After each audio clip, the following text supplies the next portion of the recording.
It's time for the Saturday Sports Show on WMIX. On your radio at AM 940 and online at mywithersradio.com. Recognized by the Illinois Broadcasters Association as one of the premier radio feature programs in the state. You're about to roam the region with more guests and content courtesy of Crossroads Community Hospital. Live from the Powerhouse, the Saturday Sports Show starts now. Welcome into the final weekend of December as we roll into this final weekend, but a lot of basketball going on. Denny Zerwinski with Mike Richardson, Avery Barton punching the buttons here on Broadway at WMIX, the Saturday Sports Show, brought to you by Crossroads Community Hospital. It's more than a hospital. It's what healthcare should be. It is a busy Saturday morning, and before we get any further, we always try to have a big lineup of guests, big lineup of things, but talking over, Chris Hugo's away on assignment, I should mention. He is off, getting ready, taking off. I don't know what he'd be doing right now. Probably driving with the roads they are. Be out there, be safe, by the way, with the snow that we got last night. Another 4 or 5 inches.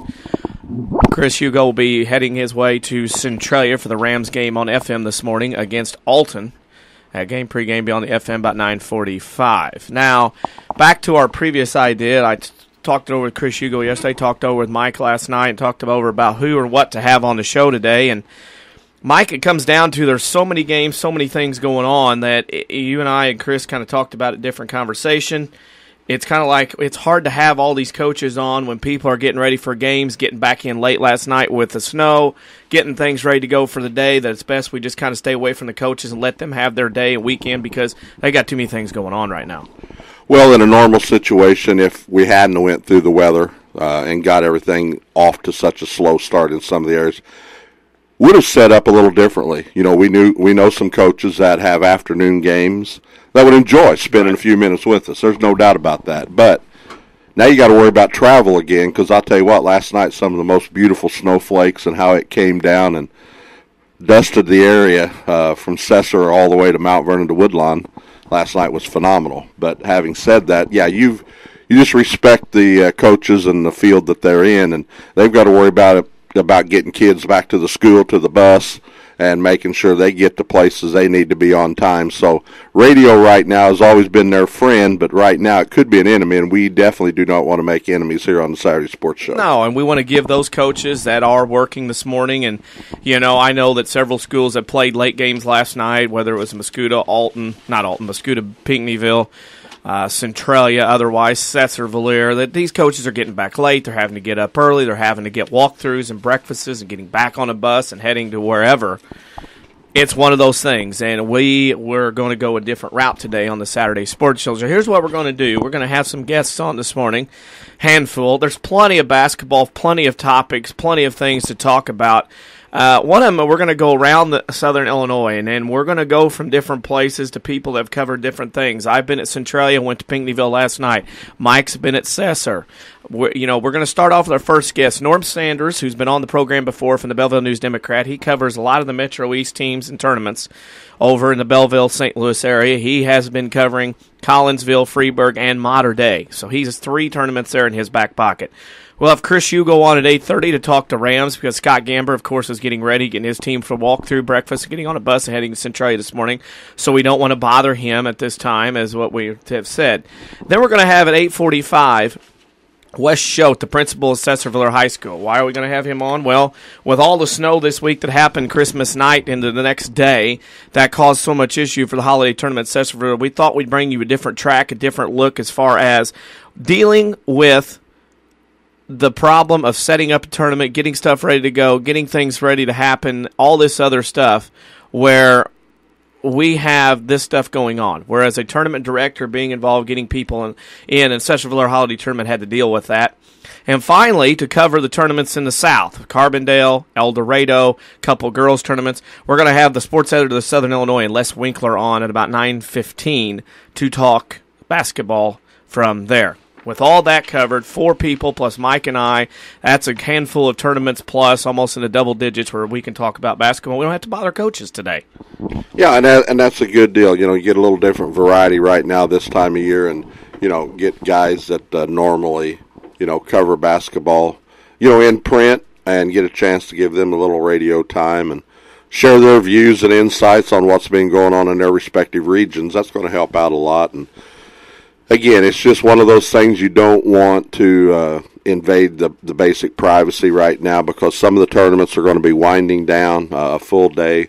Some of them are going to carry over. They're going to have an off day, come back on Monday. Some's going to have to play Sunday, unprecedented probably in holiday tournaments with so many out-of-town teams, as is in the Carbondale tournament. They're going to play straight through Sunday, so to try to get some of them young men back into the new year, back at home and getting ready for their second half of school season to get started. So, the variety is a plethora here today. The variety is a plethora, and that's what we have here on the Saturday Sports Show. We're going to get right to it. If you need scores, we'll get to them later, but if you need to get to them now, we got a couple of places, Facebook.com/WMIX Sports. You can also go to our website, WMIXsports.com. If you'd like to chat with us while we're sitting here on the show, follow us on Twitter. Ask us some questions at WMIX Sports.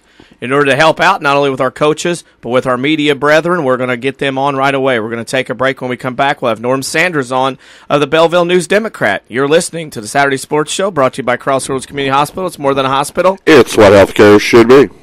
When an emergency happens, time is everything, and you don't want to spend that time in a waiting room. So choose Crossroads Community Hospital with our 30 minutes or less ER service pledge. The entire team is committed to working diligently to have you initially seen by a physician, physician assistant, or nurse practitioner within 30 minutes of your arrival. When minutes matter, choose the ER that doesn't waste time. Choose Crossroads Community Hospital. Visit crossroadscommunityhospital.com/faster to learn more. If you are experiencing a medical emergency, call 911. Hi, this is Susan. Joy.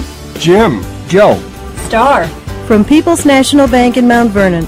All of us at People's National Bank would like to wish you and your family a Merry Christmas and a Happy New Year. We truly appreciate our customers and consider each and every one of you to be part of the People's National Bank family. So from our family to yours, Happy Holidays! People's National Bank, serving Southern Illinois since 1909. Member FDIC. You're looking for a great quality SUV to get you through the winter, right? Well, Second Chance Auto has never had a better selection. Find SUVs from small to medium to large. Four-wheel drive models, too. Their inventory has never been better. Cars, trucks, vans, and many priced under $10,000. Instant approval with honest deals on great vehicles. Most have a 3-month or 3,000-mile warranty. And there's bank rate financing for everyone. Make this your best year with a quality SUV from Second Chance Auto. Route 142 East in Mount Vernon. Call 244-4582.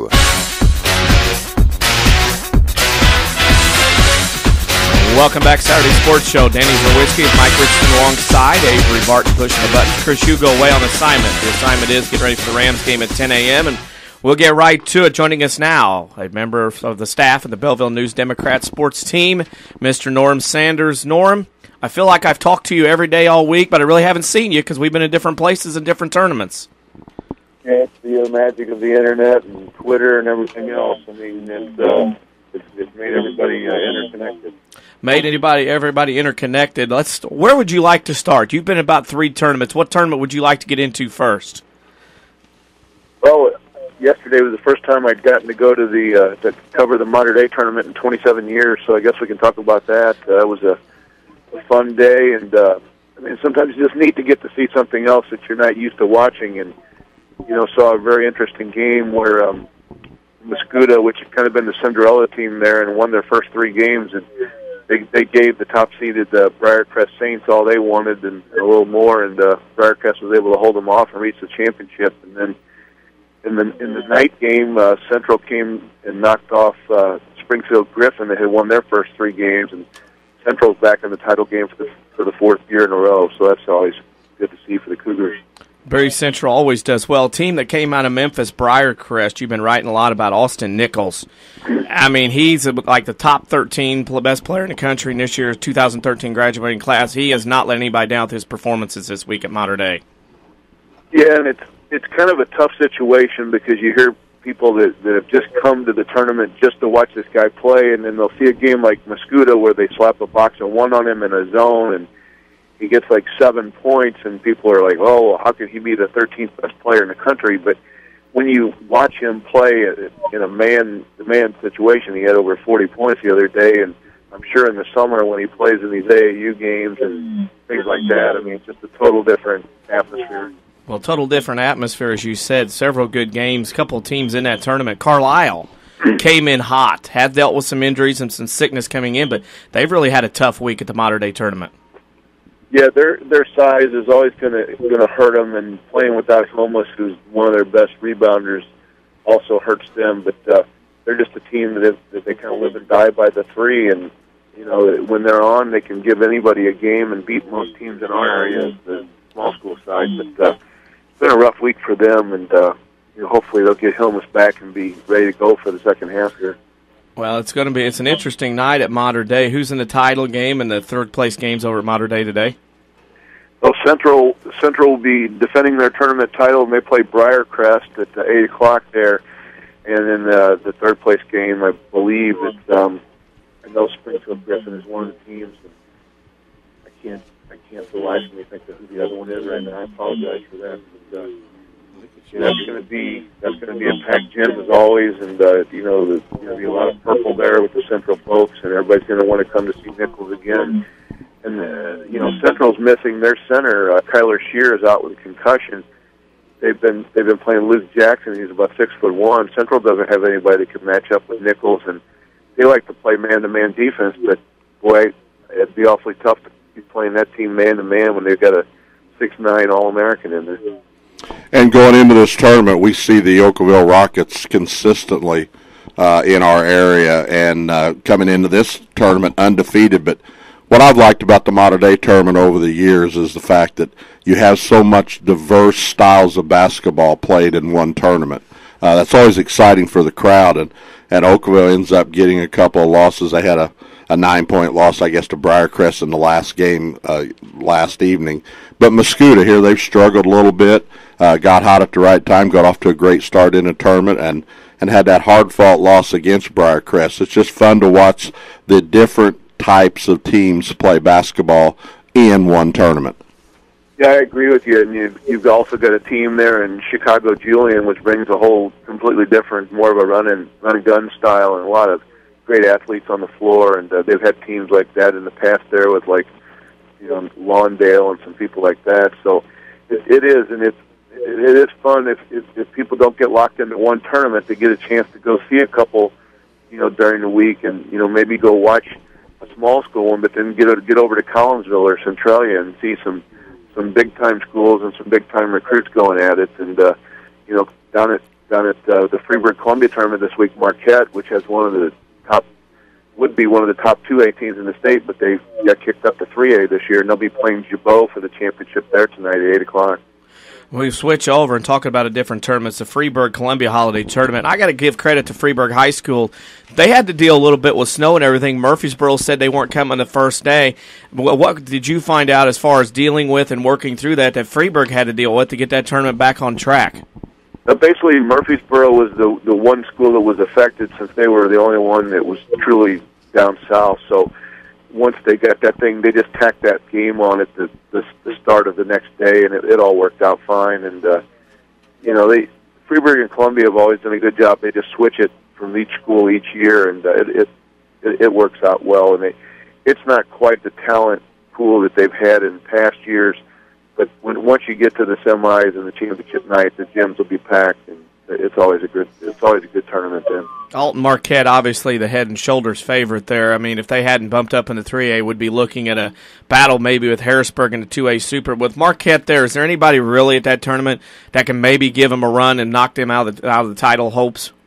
Well, Jabot plays them in the title game, and that's probably the one team that is kind of a tough matchup for them because of Jabot's defense and ability to slow the game down. And Jabot also is pretty effective on three-pointers. So if they could get Marquette in a low-scoring game, hit some threes, hope for some turnovers, and get some people in foul trouble, Jabot may have a chance. But if Marquette can get their running game going, if they play their pressure defense like they have against some of these other teams, Jabot will just become another victim, and a great season for the Explorers so far. Well, moving on down the road, or I guess would be up the road from Freeburg to Collinsville, and one of the better tournaments year in and year out that everybody talks about is the Collinsville Holiday Tournament. A tremendous Final Four today. Belleville East, East St. Louis, Quincy, and Collinsville. Does it get any better with those four names being in the Final Four? No, that Belleville East St. Louis game is a rematch of one earlier that that Belleville East won by 1 point on its home floor again. And those guys, they don't like each other. You got Malcolm Hill going to Illinois. East St. Louis has Deshaun Munson and about 3 other guys that will probably end up playing college basketball.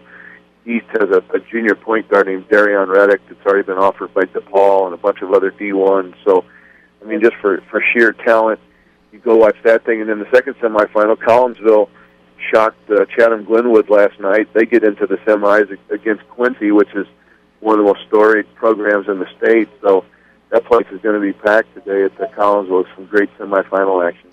With Collinsville and East Side and West and East and all these schools at that Southwestern Conference, they play all these conference games, only 2 non-conference. How much of, I guess it would be a down, I'm looking for a better word than downer, but how much is it so much that they keep seeing each other over and over all the time over the year? Because when they get in the postseason and see each other, how much is that downer on them to play each other so many times in a year? Yeah, that's a good point, and I think that's one of the reasons that Edwardsville will go down and play at the Carbondale tournament. They used to go to Charleston every year, and you try to avoid each other as much as you can, but with schools their size, they're not going to get many smaller teams to play them, so you're left with playing either teams from up north or over in St. Louis, and a lot of times the schedules don't work out. I know they try to set up that tournament to have the Southwestern Conference schools avoid each other, but it's almost inevitable that you're going to see each other quite a bit. And the teams are very familiar with each other, and that's kind of what makes the game so interesting. Althoff yesterday got a big win over Riverview Gardens. Riverview Gardens forgot where the gym was at and was about 10-15 minutes late to the game. But Althoff kind of snaking their way through today as our likes are as the South 7 goes. How much of a chance do they have today against Lincoln? That'll be a tough one for them, but they've kind of been a surprise for us a little bit in that they had that long football run to the state title game, and they start 1 freshman and play 2 freshmen on the team. I think they've only got 3 losses, so they've been kind of a team that you didn't know what to expect because of all the uncertainty with the football and the young guys, but they've really played well this year. Speaking of played well, you can follow Norm Sanders of the Belleville News Democrat on Twitter at Norm Sanders. I have retweeted and tweeted a lot of stuff of yours this week. But our final question for you today is a little off topic, as you know, and we go with our WMIX Sports social media question of the week, and it is, do you make New Year's resolutions? And if you do, what would be one of them? I don't, because I know I'd break it either that night or the next day, so it's kind of pointless. But if I could, I just want to make you try to make yourself a better person each year, and you try to focus on some things that you don't do necessarily well in your mind, and you try to fix those, and hopefully you move on and make yourself a better person. Well, Norm, we appreciate it. You can follow Norm Sanders at Norm Sanders on Twitter, or Coastal Reed at BellevilleNewsDemocrat.com. Norm, we appreciate the time. You're probably like us, probably putting in more and more ounces of coffee than hours of sleep this week, but we appreciate your time this morning with us, and have a good Saturday of basketball in the Metro East area. Thanks, guys. Thank you. That is Norm Sanders of the Belleville News Democrat, graciously sharing time with us. Mike, he's been everywhere this week, 3 tournaments and covering umpteen different ones over there for scores and everything else. Yeah, he's got a big area to cover, and that great newspaper there. It's all very informative. Everybody might not get a chance to pick it up at times, boy. If you do, get a copy for sure. And yeah, he's logging some miles, and it's fun to do what we do. I mean, we talk about it all the time. We count our blessings and move on, and it's always fun to go different directions and see things. And that's one tournament of all of them that I have not ever been able to wiggle in a session here and there. And it just comes to the point where you just got to put your foot down and say, I'm going to go for a day or whatever. And Collinsville's been the one that I just haven't been able to take in. I've been to all the rest, but I just haven't been able to make it. But we talked about a little bit last Saturday, the great names that are in this tournament, and you're not disappointing now in that Final Four, so some good basketball going to be had over there today for sure. Scores in those 3 tournaments: Freeburg tournament, Duplo over Valmeyer, 59-37. Email beat Hillsboro, 50-46. Columbia over Civic Memorial, 44-42. Freeburg over Lebanon, 52-49. Chabot beat Waterloo, 38-36, and Marquette beat Murfreesboro last night, 61-32. At Mater Dei yesterday, Nashville over Julian, 38-28. Briarcrest over Mascoutah, 47-40. Highland over Carlisle, 60 60-52. Mater Dei beat Julian 45-24. Central beat SHG 62-50, and Briarcrest beat Oakville 60-51. At Collinsville yesterday, Altoff over Riverview Gardens 73-65. Lincoln over Urbana 55-20. Belleville East over Decatur MacArthur, 63-50. East St. Louis over Oakville, Missouri, 62-46. Granite City beat Dunlap, 55-52. Quincy over Springfield Southeast, 51-44. Collinsville beat Chatham, 45-39. And Triad beat Decatur Eisenhower, 44-40. If you want more scores, including those, go to WMIXsports.com. You can find them there. Go to Facebook.com/WMIX Sports. They're also posted there as well. Like us while you're there. We need to take a break. When we come back, we're going to be joined by our colleague, co-worker, Chris Hugo. He's en route to Centralia, may already be there, getting ready for the Rams and Alton today at 10 o'clock on the FM side. We'll take that break. You're listening to the Saturday Sports Show, brought to you by Crossroads Community Hospital. It's more than a hospital. It's what healthcare should be. What's on your wish list this holiday season? A new smartphone? A swimming pool? Gift cards? How about a new 2013 Lincoln MKX? Hi, Roy Schmidt, Lincoln dealer at Ford Square, Mount Vernon. With the Lincoln Wish List sales event, we have over 30 brand new MKXs in stock and ready to become the perfect gift this holiday season. Best-in-class fuel economy, leather interior with refined elegance, and available bliss with cross-traffic alert make this the perfect toy for anyone who enjoys luxury. With a dealer discount of $2,500, it's like Black Friday savings without all the lines and getting up early. Come see one of our associates to see how easy it is to save on a new Lincoln MKX at Ford Square, 1501 Broadway, Mount Vernon, or online at fordsquare.com. And find us on Facebook. When an emergency happens, time is everything, and you don't want to spend that time in a waiting room. So choose Crossroads Community Hospital. With our 30 minutes or less ER service pledge, the entire team is committed to working diligently to have you initially seen by a physician, physician assistant, or nurse practitioner within 30 minutes of your arrival. When minutes matter, choose the ER that doesn't waste time. Choose Crossroads Community Hospital. Visit crossroadscommunityhospital.com/faster to learn more. If you are experiencing a medical emergency, call 911.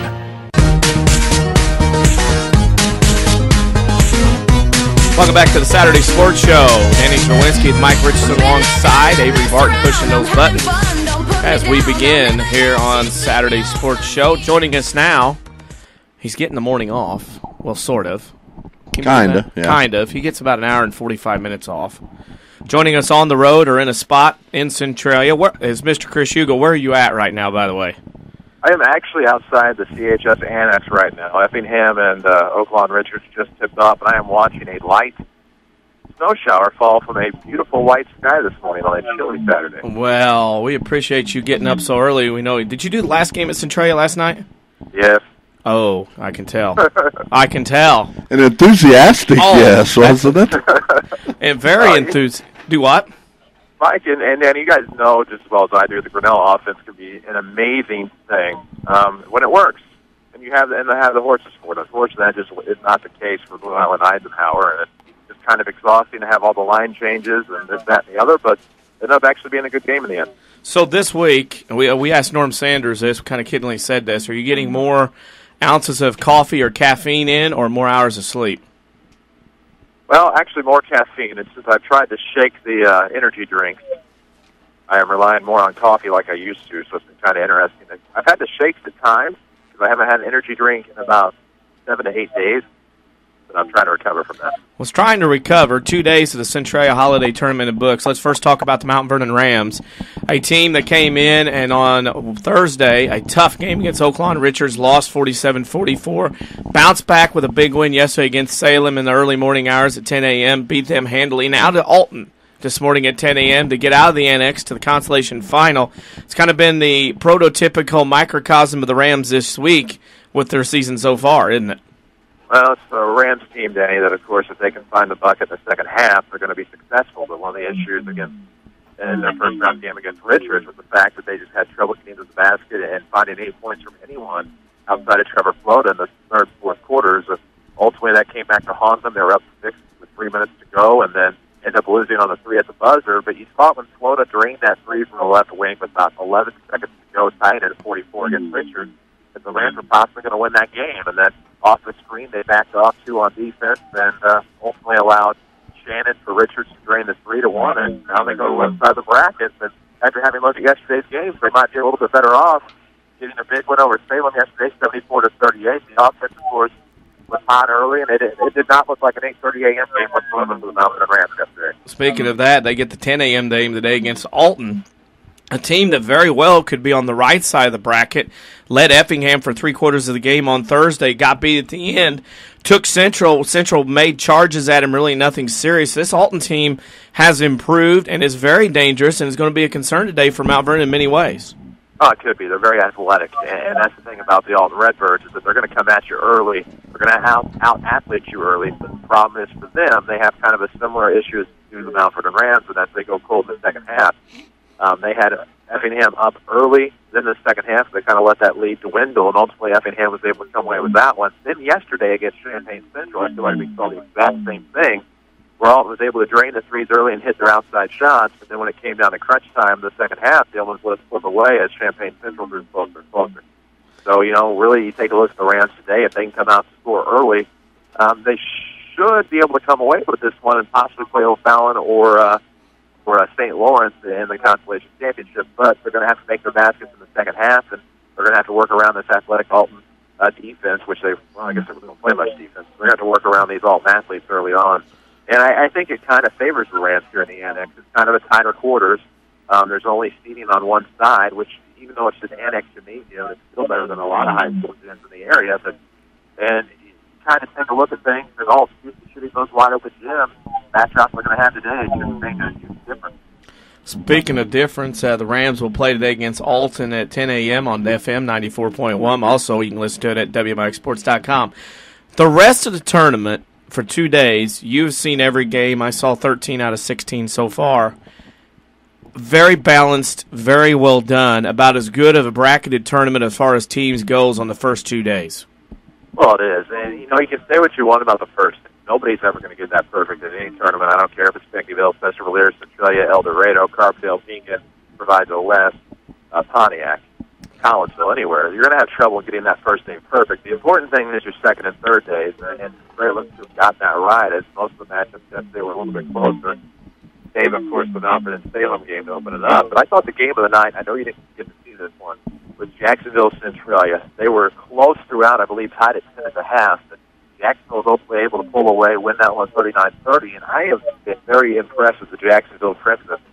And they have a legitimate shot, I think, to possibly win this tournament if they can get past McClure North, because Cahokia has come in and had a lot of issues with a lot of teams. Central was able to keep it close in the first round.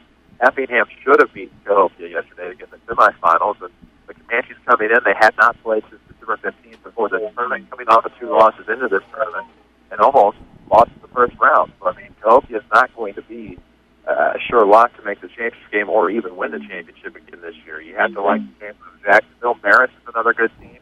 LJ McIntosh has been hot again. He's the first team all-time selection last year. Another good tournament here in Australia. You take a look at the lineup today. Nick Van Osdale, Belleville West is solid as predicted. Kind of had a slow first day, but came alive against Oakland Richards. But probably the story of the tournament, believe it or not, was Blue Island Eisenhower, the Grinnell offense coming in yesterday, showing the susceptibility with that offense on defense and allowing Jim Schick, St. Lawrence, to have the second highest point total in tournament history for a single game with 50 points yesterday. And that's an instance where if they're not going to Schick the entire time in the fourth quarter, of course, he was their only offensive weapon. Eisenhower doesn't get back in that one, and maybe when they're not throwing everybody else, he has a chance to the tournament record, which is 56, held by Brian Williams of Schlarman back in 1960. So it's been a very interesting tournament. Speaking of interesting tournament, I look at O'Fallon. Lots of success, amazing streak of winning a trophy since like 2001 on the right side of the bracket, losing their opening round game to Marist by 12. This is not the O'Fallon of the past few years, is it? Well, no, it's not. Roosevelt Jones, of course, graduated a couple of years ago now at Butler, had a big game in that upset against Indiana a couple of weeks ago with 60 points so forth. But last year they still had his role players. Michael Jackson, Isaac Boquette, among others. Now they don't have those guys. They're playing a much younger roster out there right now for Rick Dixon. different thought that when you look at O'Fallon, maybe getting some of this younger talent some experience. They might be a little bit improved. But Gibson, of course, doing a great job there at O'Fallon. They are actually trying to avoid, as they will play in the consolation semifinal day, as we talked about yesterday on Tuesday, 2001, their first year is the only time they have not won a trophy. That's when they lost to Bartlett in the fifth-place game that year. They're trying to win today, and they're looking to play tonight to try to keep that trophy going. But for O'Fallon, like you talked about, they just don't have that experience. They don't have that athleticism, and it's just a pretty cool thing, like we talked about all day yesterday on that kind of stuff. Well, we got all those games at our sister station, X95, 95.3 FM out of Centralia. Big round of games today, and we'll switch over to Lady Rams. Go 1-2 at Mascoutah. Very late night for the Lady Rams. Had to drive over through the snow, play Althoff. Lost that game, go 1-2. Not the bracketed tournament that everybody thought would be at Mascoutah with the Lady Rams with the tough draw that they had to go through. Well, no, and since I'm a guest, I kind of feel like I'll be a little bit more honest today. And the Lady Rams, pretty shafted with that first-round matchup against Belleville West. As you know, they had a 6-5 post player that was pretty good. Going in without their leading scorer as the Mount Vernon Rams are actually arriving in front of me right now here at the Annex. But going back to the Lady Rams, of course, you know, not a very favorable position. I mean, you feel like Wayne Hardy and the Nashville Hornets who had to play Centralia's JV in the opening round. They beat them handily. Lady Rams fall to Belleville West. That sets up the undesired matchup who have to beat a JV team to stay alive in the consolation bracket. Sure, it's supposed to be easy, but you're not doing a coach any favors with a JV team in the tournament. Lady Rams were able to win that one, however. They had to play last night against Althoff minus Kelby Cuyama. So down 2 starters with the lockout injury and Cuyama having the flu. Now you're in an instance where you're down 2 starters playing a tough Althoff team, and the Lady Rams would bounce out of the consolation bracket last night. Speaking of a bouncing kind of day, anybody you know got a birthday day you'd like to give a shout-out to real quick? I would. My lovely fiancée, Ashley, is 30 today, and she, I would love to point out, is 7 months older than I am, which unfortunately means in 7 months we have to wish myself a happy 30th. But be that as it may, happy birthday to her, and, you know, having that Christmassy birthday, and you can relate, you're somewhat close to Christmas, you know, the 12th of January, but, you know, when your birthday's kind of this time of year, you don't kind of get the attention that you deserve, and I'm a big birthday guy, so I just want to wish her a happy birthday. It's no problem to point out that significant others are older. You know what I mean? It's okay to do that. that. You can feel me. Yeah, I can feel you. Speaking of feeling you, you know what we're going to ask, because you're usually the one asking this at this time, but since you're in the parking lot. I want you to know, what? I have stayed off of Twitter and Facebook for the past hour just so I want to have the same experience as everybody else.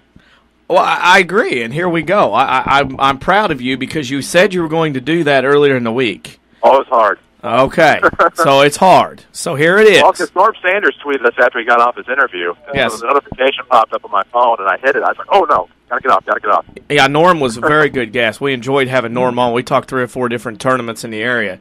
So he's good. He's tweeted us and tweeted a couple different things since he was left our show a while ago. Our question this week is, do you make New Year's resolutions, and if you do, what is one of them? Oh, my, you got me. I know. So this is what we do to everybody. Yes. I would have to say, I've morphed into fat Hugo, that my resolution the past few years has been to lose weight. As we all know, being on the basketball trail like we do and eating late at night is always my other resolution. Run that by us again. You were cutting in and out.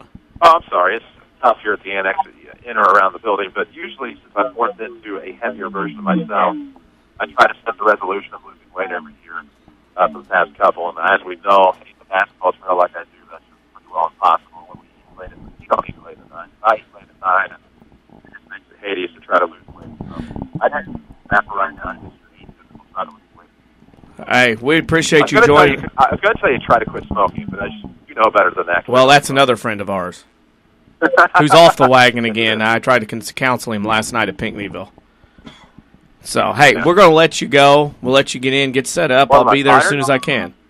I'm not fired, am I? No. Let me go for right now. No, we're letting you go to get the equipment in to get set up so you can get ready and get everything ready so I can be there about halftime or earlier from doing the show here. Sounds good. All right. Mr. Hugo, thanks very much. So, yeah, Chris Hugo, who's at Centralia on site, getting ready to walk in the building and do Rams basketball. The Rams will be on about 9:45 on the FM, 94.1, also at WMIXSports.com. It's a big game for Mount Vernon. They may have to go through not one but 2 Southwestern Conference opponents today, Mike, to get that consolation title. Yeah, and it's the day that everybody knows what's at stake.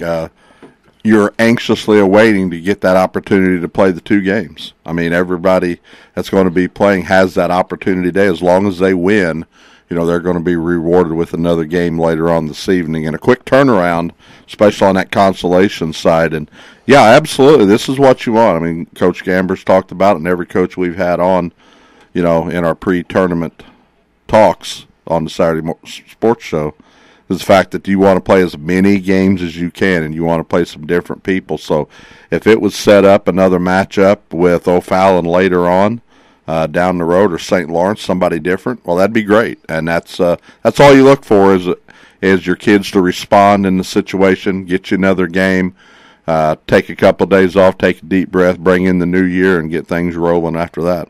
Speaking of rolling, we're going to switch to the other side. We've talked to a newspaper writer. We've talked to a radio guy. We're going to talk to an administrator, Wes Choate at Sesser-Valier High School. He's the principal there. We're going to talk about the other side of having to have a tournament, having delayed, all the phone calls, options, things that goes on behind the scenes of weather-delayed tournaments, but you may or may not know about what goes into it. You're listening to the Saturday Sports Show, brought to you by Crossroads Community Hospital. It's more than a hospital. It's what healthcare should be. With 2 new hospitals, trusted physicians, and dedicated staff, it's clear that our local healthcare industry is helping to make our community stronger every day. Hi, I'm Terry Prosize, a commercial lender and healthcare banking specialist at Community First Bank. I'm putting over 20 years of healthcare and business experience to work for our medical community and local businesses. Whether you have an expanding physician practice, an existing business, or hoping to start a new business, I have the financial prescription for you. Community First Bank with locations in Mount Vernon, Woodlawn, Dixon, Ina. Welcome back to Personal Banking. Member FDIC, Equal Housing Lender. You've heard a lot about the new Good Samaritan Regional Health Center, about the cozy fireplaces in its patient areas, and about its numerous healing gardens and soothing nature-inspired artwork. Now that the new hospital is finished, you can finally see them for yourself. Good Samaritan is hosting tours of the new hospital on Saturday, January 5th from 11 a.m. to 4 p.m. and Sunday, January 6th from 1 p.m. to 4 p.m. This isn't your ordinary open house. It's the opportunity to get a behind-the-scenes glimpse of the brand new Good Samaritan Regional Health Center before it's open to the public in late January. Come see an operating room from the point of view of the surgeon or the new expanded ER and all private patient rooms. Join us at the new facility just off Veterans Memorial Drive in Mount Vernon on January 5th and 6th for complimentary refreshments and to see how we're raising the bar for healthcare in Southern Illinois. You've never seen a hospital like this before. Visit smgsi.com to learn more. Don't just dream about a better job. Go get it with scores of programs that take 2 years, 1 year, or even just a few months to complete. Rend Lake College is your gateway to a career you'll love. From nursing to coal mining, from computer programming to cosmetology, and everything in between. Rend Lake College is affordable, convenient, and ready to get you trained for your new job fast. Call us at 618-437-5321 or visit us at rlc.edu.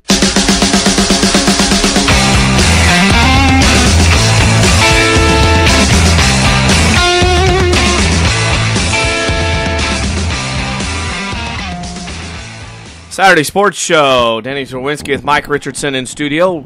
Avery Barton pushing the buttons. I almost said Reese Barnfield, but Reese is back working. Chris Hugo at Centray. Get ready for the Rams at 10 a.m. on 94.1 WMIX. Almost said Centray because I've done 9 games there on that station, or 7 on that station. I about got the numbers mixed up. Holiday tournament time. Names, games, and tournaments had to be delayed on Wednesday, and one of them was Sesser-Valier Holiday Tournament, so we thought we need to get somebody in here to let you know, whether you know or not know, all the ins and outs of what goes on in trying to set and keep a tournament on schedule and whatever not. So, joining us now, high school principal at Sesser-Valier High School, Wes Choate joins us. And Mr. Choate, how much sleep have you had this week? Not enough. Not enough. On Definitely Wednesday, not enough. No. Not enough. On Wednesday, your tournament was supposed to begin on Wednesday. Snow came in late Christmas night.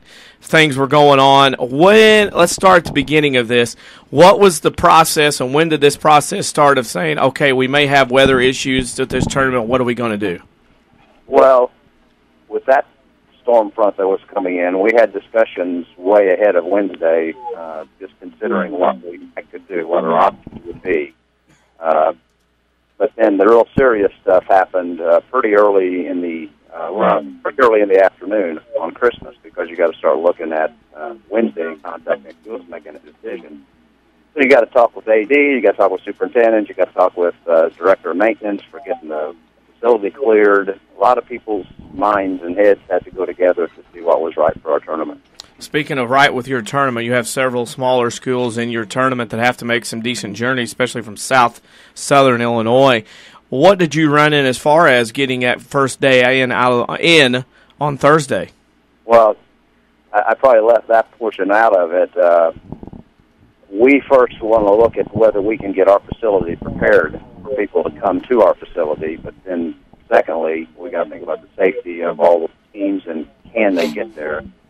Coach Basso made the contacts with all the different coaches from Century to Goreville to Cobden to Shawnee, and that's where the biggest concern was, south, to see, can you get here, can you not?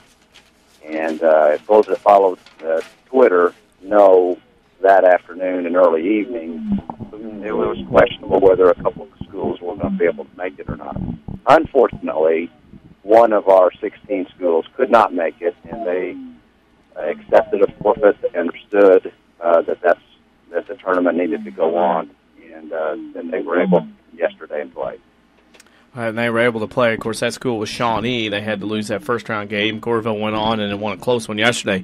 You get the tournament back in and get going. You talk about dealing with all these schools.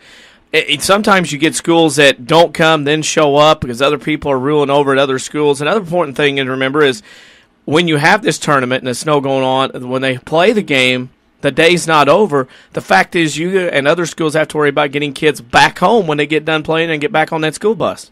That was a concern last night when the snow starts falling at about 3 with some light flurries, and you first hear yesterday 1 to 3 inches maybe, and we're on the northern end of that, not worried, and then they change while we're there to 3 to 6, and it starts coming down a blizzard.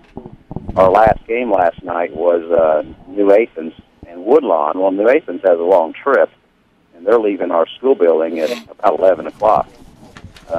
Maybe not quite that late, but it was late. And I was concerned about them, and their coach was, talked to the bus driver, and haven't heard anything, so hopefully they made it home safely. But it's definitely a concern. We don't want to put kids out on the road in a school bus when it's not safe. Now, the average fan that just comes and sits and watches the ball games might not consider this or think about this, but another headache of the possibility with this time of year being are the officials. When you have officials that will schedule, well, I'll be at your place in that morning session, but then I'm going to go to El Dorado in that afternoon, or I'm going to Carbondale in the evening.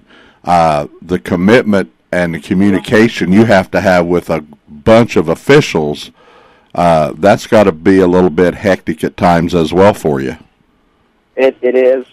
Coach Basso, a couple years ago, I think Ray Bates may have even offered to Coach Basso to handle the scheduling of the officials for our tournament, and he's got such a close relationship with all the officials.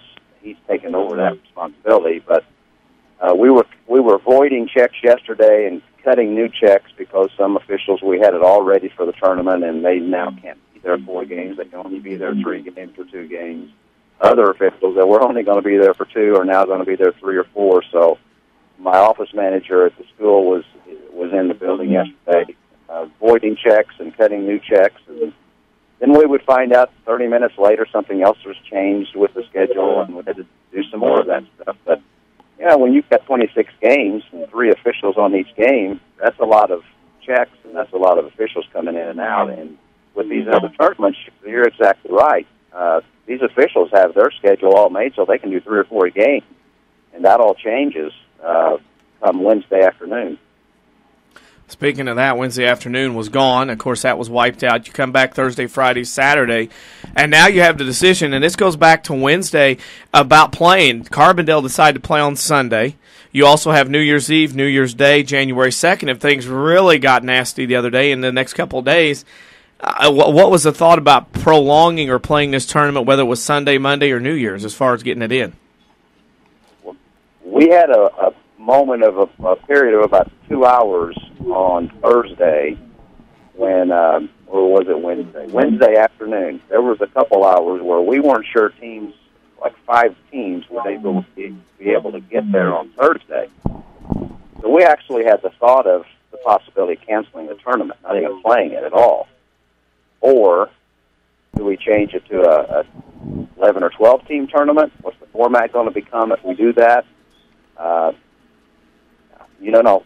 16 team single elimination, winners bracket only. We had a lot of things that we were rolling through, and then fortunately for the tournament, the schools down south, except for Shawnee, said they were able to come, so we're able to keep the same format.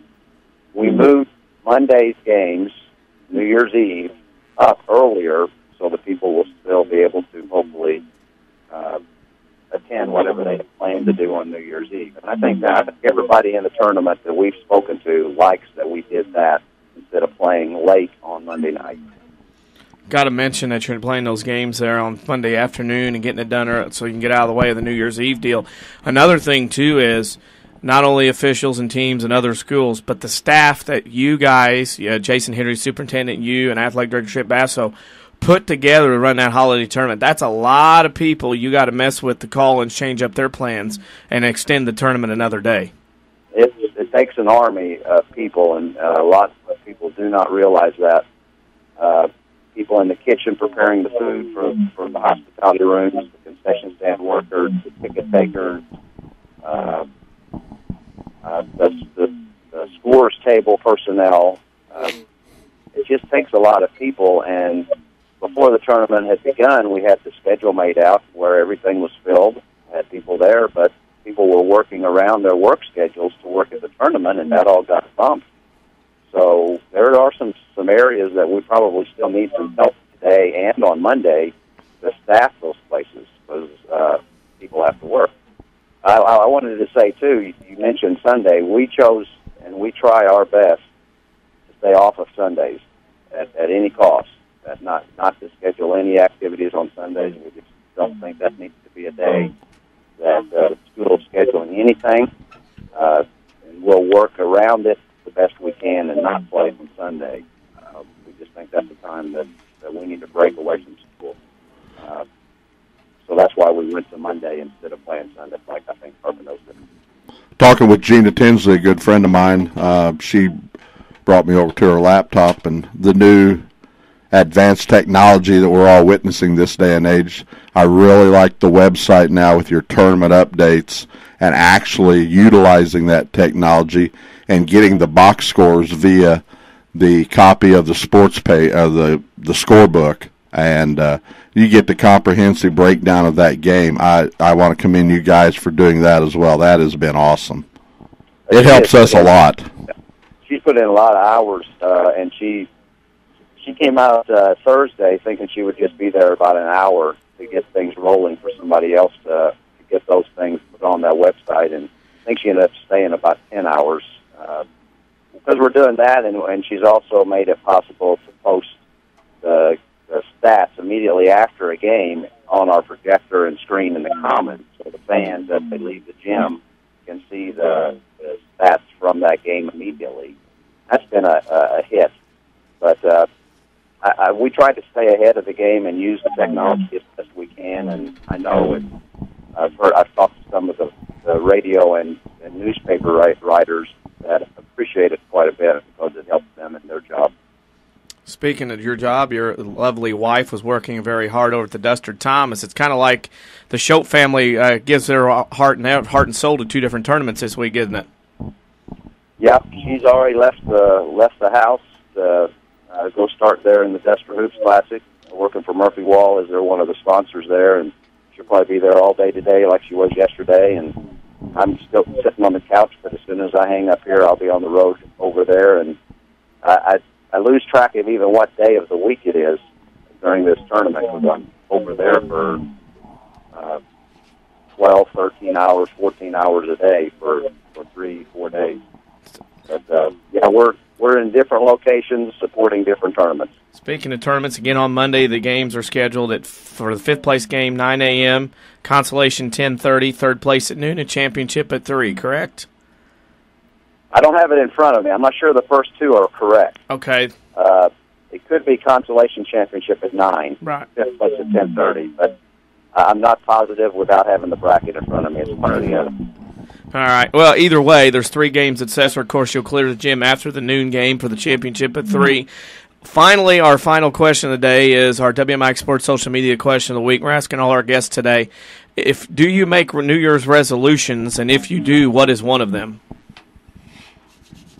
I usually make 1 or 2 each year, but then I usually break it within the first week. Yeah. I haven't made any. I haven't thought about it this year. I did a year ago, as a lot of people do, resolve to lose some pounds, and I did accomplish that, and I'm still trying to maintain where I'm at with that.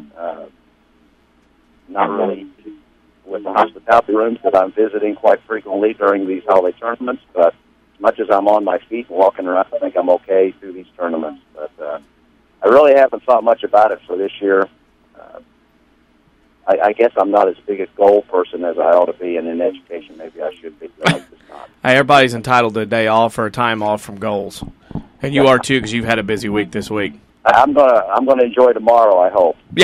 Yeah, a little football, a little TV, a little R&R. Mr. Choate, I'm thinking that right now, sitting on the couch watching Sports Center. Now, it would be nice to just stay here all day, but I'll maybe do some of that sports stuff tomorrow. Well, you and Mr. Henry have to roll security out there today with all those big, important games going on, keeping people in line. So that's why you got to be out there.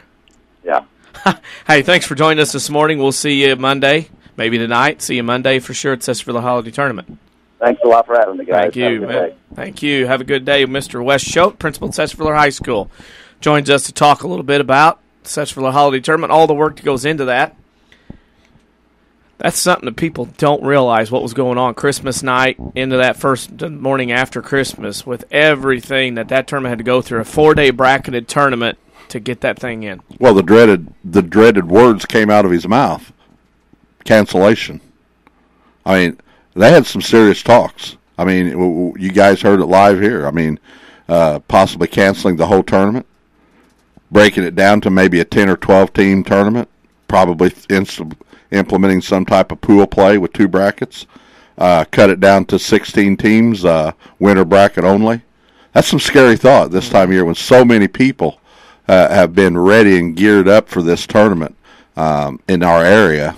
It's amazing, but I mean that's reality. That's when it comes crashing down to you. The Mother Nature has us saying a lot of different things that we do, and this year, this winter so far, no different. And we're talking here off air, snow coming down, get the roads clear, a couple days of it, but Mother Nature on that Monday talking about it again. So you never know. But boy, that was some heated discussions, I'm sure, about that, the possibility of totally canceling the tournament. But again, hats off to everybody down there.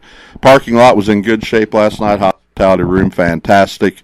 And officials, not an issue with anything like that. So, boy, I tell you what, great atmosphere again down at Sesser. Great atmosphere. We'll talk a little bit more about that. We're at the top of the hour. We do have to take a break. So we'll come back. We'll talk a little bit more about those tournaments and how hard it is to get tournaments in. We'll also run down some more scores available to you. We have them in a couple different places. We'll do all that when we get back. You're listening to the Saturday Sports Show, brought to you by Crossroads Community Hospital. It's more than a hospital. It's what healthcare should be. America is a nation on wheels. Everyone has at least one automobile. We use them for shopping, work, everything we do. But they can be a threat. Some accidents can't be prevented. Your professional Pekin Insurance Agency, Page Insurance on Crown View in Mount Vernon, can help protect you from a large financial loss when an accident happens. Call Page Insurance today at 242-7000 about low-cost auto insurance from Pekin Insurance. Ask them about the many money-saving discounts that are available. Depend on your hometown professionals. Pekin Insurance. The Saturday Sports Show lives here. AM 940 WMIX Mount Vernon. A free service from Withers Broadcasting. It's the most special time of the year, so all the physicians and staff at the Orthopedic Center of Southern Illinois want to take a moment to wish each and every one of you a very Merry Christmas and Happy New Year. They take pride in the fact that the Orthopedic Center of Southern Illinois has provided exceptional service to their patients for over 35 years, gaining national and international recognition in the field of arthroscopy. The Orthopedic Center of Southern Illinois at 4121 Veterans Memorial Drive, Mount Vernon. How does Dale's Harley-Davidson in Mount Vernon stay the longest-running Harley dealer in Southern Illinois? How about free pickup and delivery and being the home of the $29.95 oil change? Plus, get financing as low as 1.5 APR, along with the best selection of certified pre-owned Harley-Davidsons. So now you know how Dale's Harley-Davidson stays number one. Dale's Harley-Davidson, open every day but Wednesday, just off of I-57 in Mount Vernon. Visit dales-hd.com and follow us on Facebook and Twitter.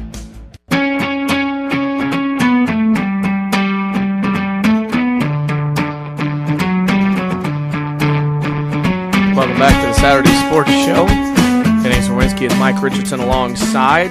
Avery Barton pushing the buttons. Chris Hugo on assignment, getting ready for the Rams and Redbirds of Alton on the FM side at 9:45 on the FM and at WMIXsports.com. We are busy watching some exciting footage from the SV Holiday Tournament last night. An interesting game in which Sparta won over Chester in a last-second shot. And Mike, you were there for that. Besides whether it was good or not good or anything else, one of those great games that people will be talking about in that tournament for years to come.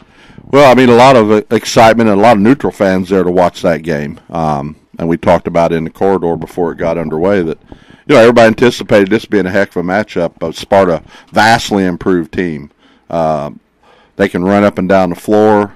They showed last night they can spot up an offense and shoot the three. Got a big kid with rushing in the middle, who's had some dominating performances at times throughout the first two games of the tournament. So, much anticipated game, and I tell you, Sparta came out and just jumped all over Chester early, and at one point right there in the third quarter, up 21 points, and that's when I was texting you like the romp is on, and then all of a sudden it just sort of clicked. There was a technical called. The momentum changed a little bit. The urgency you could see with Chester, and then Sparta does the ultimate sin of starting slowing down now and not taking the good shots and just starting throwing stuff up with that big lead, and it just dwindled, and what a finish we had. Yeah, the call was made. You live by it, right or wrong. Everybody had their opinion. Again, with now modern technology, we talk a lot about this in baseball with instant replay, but that official has to make that call right then and there. That's the big difference. You can go back to any replay you want to do and stop it in slow motion and stop it right at that point, but when that guy's got to make that call initially, you live with it. And what an exciting game, and Sparta hangs on and ends up winning by a point. The only lead Chester had in the ball game was when they made the layup with 13 seconds to go. Sparta got their last time out, and Sparta ran a play, got it to the baseline, kicked it out. Everybody's seen the YouTube video or whatever, and you be your own judge. But what a game, and what a fever pitch it was at that time with both crowds. That rival of those two schools also, and it's still there. And, boy, it came out in force, especially in that second half.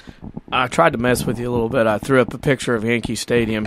Your extreme concentration, they have a football game there of the day, and Syracuse playing West Virginia, and I threw up a picture to see because they have it from home plate to center field. I just want to mess with you a little bit. No, that's nice, and they've allowed that to happen, and they're going to do that on a yearly basis. And the Steinbrenners has willingly been able to make the deal with NCAA and the Liberty Bowl. I believe that's still what they're calling it. That they're going to have on a yearly basis, and it sets up nice. I mean, that field's big enough that they've definitely got room to have it and do it the right way. It's not like some of the other smaller venues. They've tried to do that where you've got to worry about walls in immediate areas. But it's been good. It's been a nice marriage, a couple years of great crowds, and that bowl game will be set up for some schools right around the New York area, for fans' support and help them out. So that's awesome to see that this time of year. Some scores, a couple tournaments that you and I were at, and Mr. Hugo was at Centralia yesterday. Mount Vernon over Salem, 74-38. Alton over Champaign Central, 64-57. Belleville West over Oaklawn Richards, 74-62. Cahokia beat Effingham, 48-41. O'Fallon beat Memphis Raleigh Egypt, 62-57. Marist over McClure North, 49-46. Jacksonville over Centralia, 39-30. Burbank over Blue Island Eisenhower, 77-75. A couple of scores already going this morning at the half. Centralia over McClure North, 30-18. And there was another one. Effingham leads Oaklawn Richards at the half, 25-22 in those fifth-place games at Centralia this morning. At Sesser-Valier yesterday, ZR beat Vienna 59-44. Christopher got a little revenge on Waltonville in a surprise, 47-39. That's a bit of a surprise. Waltonville had beaten Christopher at the Christopher tournament in Thanksgiving. Bearcats come back and get one yesterday and will place the Black Cats of Goreville. But that's the one that kind of got people talking yesterday, Waltonville getting beat. That was the buzz early. I mean, it really was. And, talk about avenging a loss, about a similar score, 9-10 point game, I think, down at Christopher earlier in the year, and Waltonville got off to that great start in winning that tournament. Thus, with their schedule and wins before the tournament started, Waltonville donned that third seed, and a big buzz yesterday morning, of Christopher really playing team basketball and their ability to play defense against Waltonville down the stretch. They didn't have much of a second half, and Christopher, a big win, puts them, right where they wanted to be right now. So a lot of excitement with the semifinal game in that top bracket for them. Well, of course, Waltonville will play today at noon in the fifth-place side against Johnston City at Sesser-Valier. Some other scores from last night as I bounced around the computer yesterday at Sesser. Century over Shawnee, 56-48. Goreville holds on. Johnston City missed a last-second three to win it, 47-45. So Johnston City and Waltonville played today at noon. It was Cobden over Marissa Coulterville in overtime, 42-39. Chester lost to Sparta, 58-57. Some people thought Chester should have won, but also it is what it is. Sesser-Valier beat Alvarado in a rematch of Black Diamond West School, 61-36. And Woodlawn, you saw that game, holds on to beat New Athens. Actually, had to come back from behind to beat New Athens, 51-42. Mike, we've seen this game multiple times over the last 4 or 5 years. These two teams figure out ways to play a physical, close game no matter what is going on or what the records are. Boy, physical is right. And before we get to that, and I would hope this morning we some miraculous way could find listeners from Alvarado. I'll tell you what, my hat's off to their coaching staff and their players yesterday. They draw the short straw, and they have to play Woodlawn in the first game. That's the typical 1-16 seed, and they just were outmanned against Woodlawn. I mean, that score got ugly early, and it never got any better. And Shane Witzel, played everybody on his bench. And here's a team that could just lay down, show up, go through the motions. You're playing an upset Sesser team at their place in that prestigious tournament at home, and they hung with Sesser. Now, the final score was 61-36, but that team scoring 36 points and the effort they give, I mean, they had a lot of just the normal fans there watching the game. They got a nice round of applause when it was over. My hat's off to those kids for not quit playing, for sure. But now you talk about what we've seen many, many times before, and it was not to disappoint. New Athens, physical coming in. Myers, when he got the ball in the post, he was absolutely unstoppable. He had a heck of a ball game. And Woodlawn, just another cold shooting night, 13-9, New Athens at the end of the first quarter.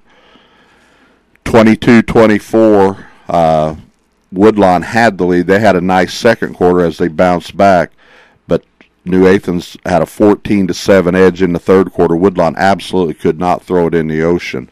They were only 3 of 7 at the free throw line in that third quarter. And then in the fourth quarter, Woodlawn puts a little trapping press on, just caused a little confusion. And it seemed like New Athens was able to break it and handle it, but their secondary passing was just a step off. And their coach, Mark, was right. I was right behind their bench, and he was counting the number of misses that they had at the free throw line. And at one point he turned around and asked a fan, which happened to be my brother-in-law, Walt Garrison. He said, "Do you have any eligibility left? Could you shoot free throws for us?" Mm-hmm. Walt kind of said, "Well, you didn't see me shoot free throws in high school either." But that's another story. But down the stretch, Woodlawn outscores them 20-6 in that final frame to pull away with that victory, 51-42. But much, much closer than that. And free throw shooting, as alluded to, New Athens total in the game 10 out of 20, and Woodlawn goes 8 out of 18. At the free throw line. And a couple of those before in the fourth quarter, they were missed front ends of 1-and-1s. But there was a stretch, I think they missed 7 straight free throws. So they give them an opportunity every time. Oh, yeah. And that's true. And After it's over, it's like Jim Burns and I were talking.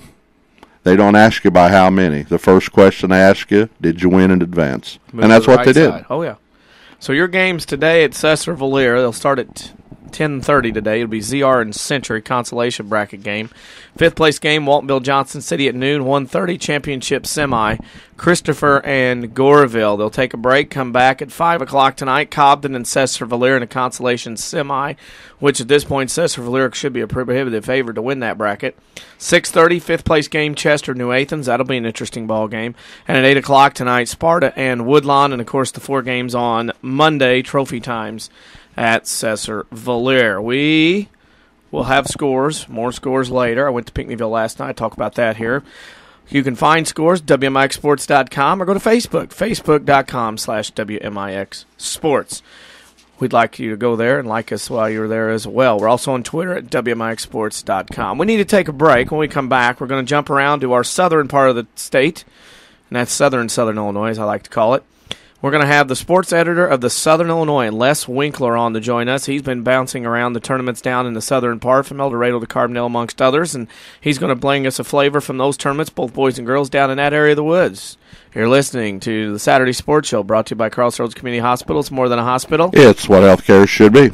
Do you farm or operate an agriculture-based business? Then Community First Bank is for you. Hi, I'm Steve Down, Agribusiness Lending Officer at Community First Bank. With our roots firmly planted in Jefferson County, we offer the stability, strength, and personal attention that you deserve. Community First Bank wants to be your financial partner with customized products for both your personal and farm banking needs. Stop by any of our 5 convenient Jefferson County locations to see how we can help your business grow. Community First Bank with locations in Mount Vernon, Woodlawn, Dix, and Ina. Member FDIC, Equal Housing Lender. Learn to live healthy, learn to live well, and learn how you can live free from unexpected medical expense with a major medical expense policy from Pekin Insurance and the Page Agency. Health insurance that covers hospital, medical, and surgical expenses offers a wide choice of deductibles and a non-tobacco user discount too. Rising medical costs don't have to be a problem with a major medical expense policy from Pekin Insurance. This is coverage we hope you'll never need, but you just can't be without. Call the Page Agency at 242-7000 about a major medical health insurance plan today. When an emergency happens, time is everything, and you don't want to spend that time in a waiting room. So choose Crossroads Community Hospital with our 30 minutes or less ER service pledge. The entire team is committed to working diligently to have you initially seen by a physician, physician assistant, or nurse practitioner within 30 minutes of your arrival. When minutes matter, choose the ER that doesn't waste time. Choose Crossroads Community Hospital. Visit crossroadscommunityhospital.com/faster to learn more. If you are experiencing a medical emergency, call 911.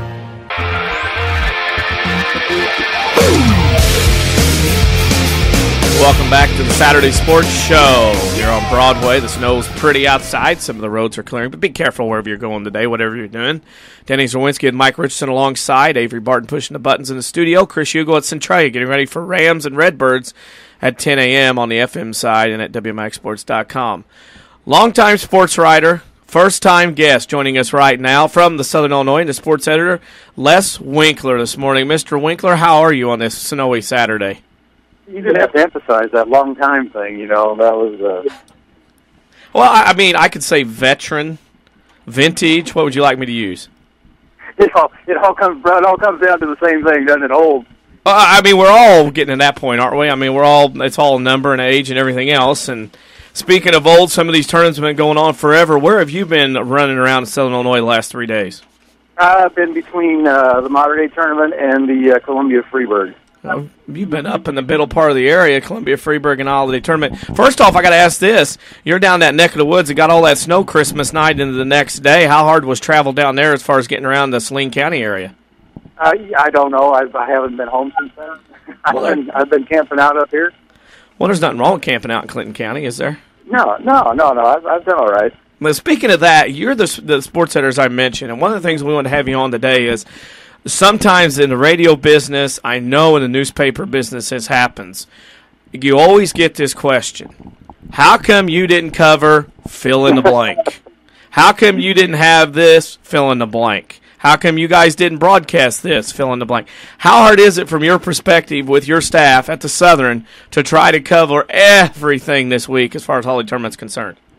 Well, you know, you just have to be judicious. I have 3 full-time guys who are out covering games every day, and then I have several stringers and a part-time guy or two that I can use. But I mean, you just have to look and take your best guess of where the good games are going to be. And I've got to say that we had a couple of good calls yesterday. We covered the Carmi Herring game at El Dorado, and that came down to a 3-point game. And then we were at the Chester Sparta game, which is probably as controversial as anything that's happened in high school basketball here in a long time. So, at least yesterday we made a couple of good calls. And that's the hard thing about it. People don't understand with the staff and everything else, and everybody and everywhere is money short and everything else.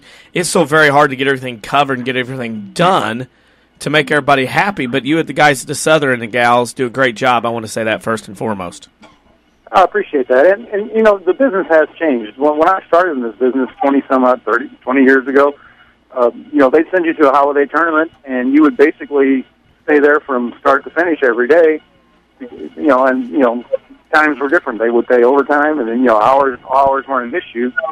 But in these days, these guys have to cover all these games and fit it within the 40-hour week framework. So it is a lot different. In the old days, you would just be there and pick out what happened to be the best game, and now it's a matter of guessing, which game should we be at. And you can get your schedule, you can send people everywhere, and boy, we're going to get that game because we know that's going to be a good one. We know that. Well, you get there and somebody's got the flu bug and they don't perform very well, and then you may be somewhere and just like, well, while we're here, we're going to watch this game. And that game may be the one that turns out good. So you never know when you go to these things what's going to take place in front of your eyes. Well, people. Danny was right, and earlier when he asked, people say, why did you do this or why didn't you do that? And my question is, hey, if I could read the future like that, I wouldn't be covering any games because I'd be winning on the lottery every week. So, it's just the best guess, and then like you said, then you'll have upsets along the way where you'll have your schedule made out 2 or 3 days in advance because. For us, I have to not only get a reporter there, but I have to get photographers there.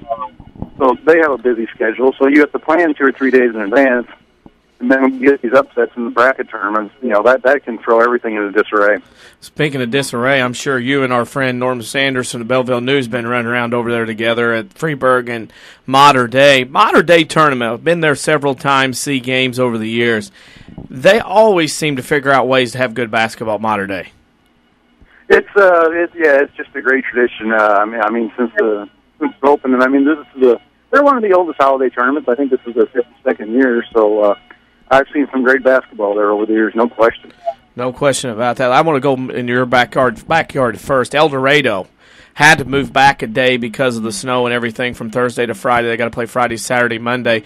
We just had Wes Choate on as the principal at Sesser-Valier High School, talk about their tournament delays.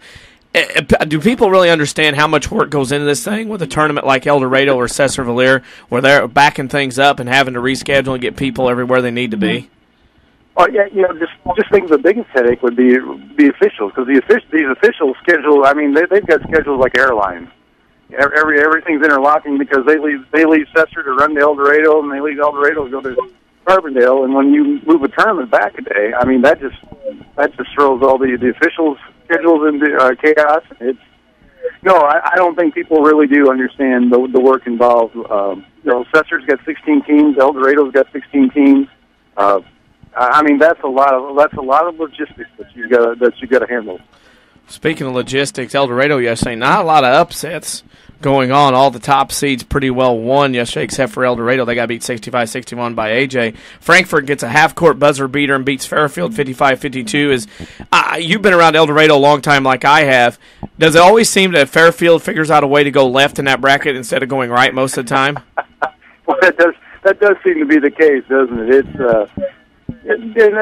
That's an interesting tournament, El Dorado. Normally, yesterday was just about a typical day at El Dorado. You have a lot of lopsided games, 1 or 2 very good games on day 1, but then in day 2 and 3, there's just some phenomenal basketball. And speaking of phenomenal basketball, as you said, it'll go on the day and Monday at El Dorado, and they're gonna have the crowds. You can go there every year and see the same people in the same seats year in and year out at El Dorado. Basically, is that tournament Harrisburg and everybody else as far as that's concerned? I just like the Sesser tournament and the El Dorado tournament, and to an extent the Mater Dei tournament. because they've got the local teams in there that people know each other. There's a lot of local rivalries going on, and I just think that just makes for such a good atmosphere. I know I just looked at our e-edition of our newspaper today, and we had a picture from the Carbondale tournament, and of course they're playing in the arena. You're not going to have a big looking crowd there, but the photos we had, there's not a fan in the background, and that's just. I know the arena is a wonderful venue, but there's just no atmosphere there. I got to look at this. You had a couple great photos. I'm not bragging because I know the guy. But Chris Kays, who shot some photos for you guys last night from the Chester Sparta game, has two absolutely classic pictures in the front page of the Southern. I mean, those are great shots of that. The emotion and the excitement, jubilation, and sadness of losing and winning in a matter of moments and seconds he has in two pictures. Yeah, they are worth 1,000 words, aren't they? I certainly couldn't write it that well. The picture showed.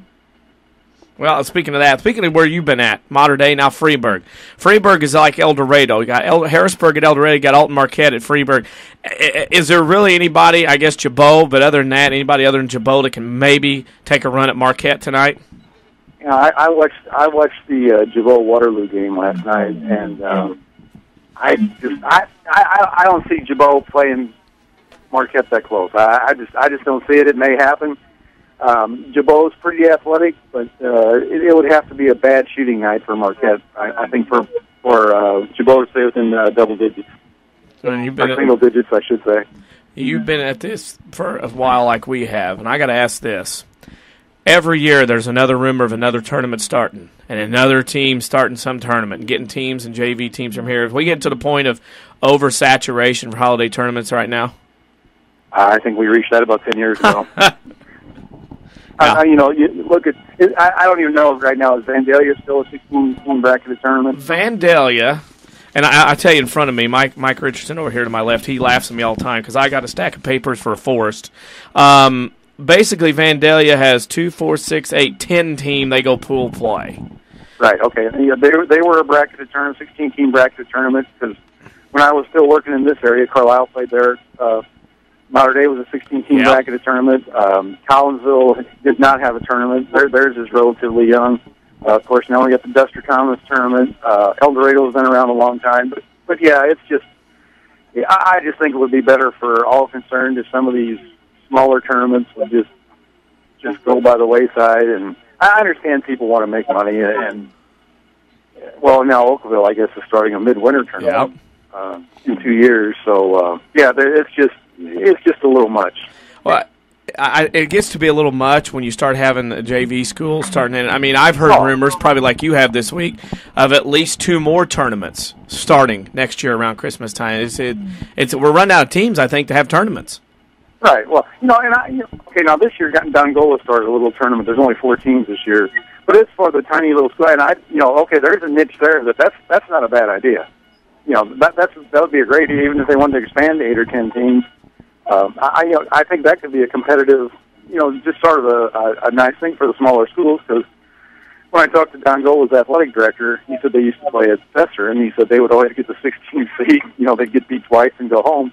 So he said, it'd be nice for their kids to have an atmosphere where they could be competitive and maybe put a trophy in their case or whatever. But yeah, generally speaking, it's just. Yeah, saturation is a good word. Saturation's a good word, and we know you're busy today, so you're going to be back at Freeburg and Modern Day all day today? I'll be back at probably just at Freeburg today. Murfreesboro plays Waterloo in the third-place game again today. I think that'll be a very competitive game. I think that's a pretty good matchup. So Murfreesboro's had a heck of a run over there.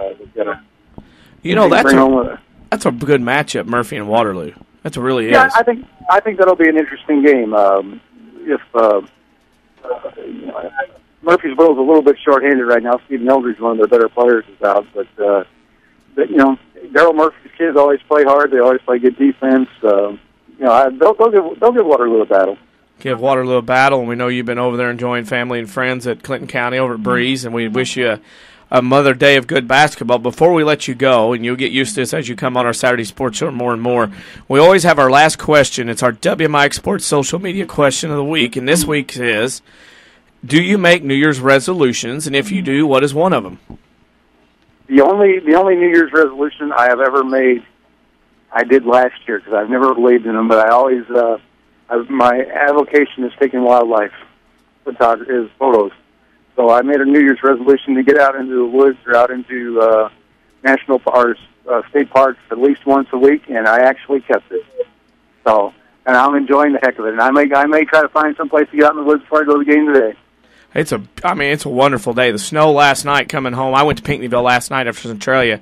The snow coming home last night was amazing. The way it was sticking on things and certain lights and bright lights areas was amazing. Actually, I was staying with my mom during this tournament, and I was out in her backyard taking photos in the dark at midnight last night. So, what does that tell you? Well, it's one of those where if you're not a photographer, you notice the beauty of the snow sticking on everything. Exactly. Hey, do me a favor today. Eat me a Wally's burger and drink a ski for me today before you head out and about. Well, I've already got the ski thing taken care of for you. Well, there you go. I like that. Hey, Les, thanks for joining us this morning. Baby. Hey, and enjoyed having you on. We're going to have you on in the future many more times. All right. Hey, have a good day, guys. You too.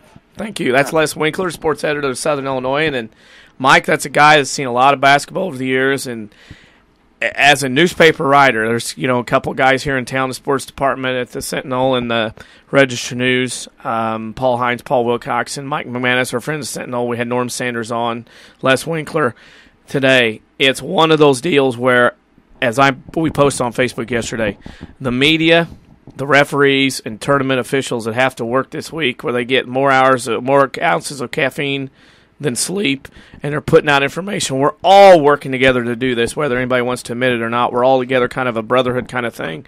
Thankless hours, especially in newspaper business. Everybody thinks they need everything covered because it's something important to them. Absolutely, and that's what it's all about. I mean, that's what makes it so interesting, and I just don't think people have a clue on Les's total job, not only just in the sports department, but as he alluded to at the end of the interview right there, Mother Nature, going out with the wildlife and stuff like that and doing his photos and, his outdoor segment he does all the time in the paper as well. So it's not only just the love of sports and things this time of year being basketball, but it's also life in general and how things go around in the areas. And he wasn't by himself last night at midnight taking pictures. We got in late, and we did the same thing outside, and it was pretty cool. I mean, great views with street lights and the reflections of all that beautiful snow coming down, and then hit the sack and get up and get at it again today for another day around. But there's a lot of people who just they buy that ticket to get into that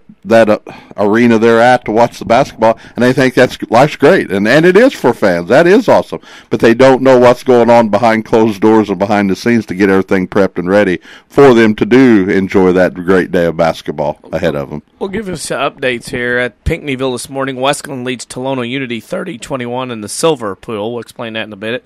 And McClure North leads Centralia at the end of 3 in a fifth-place game, 36-34. That is at the arena at Centralia High School. We're at the bottom of the hour, and I believe I'm due a break the way Avery's looking at me and everybody else looking through the window.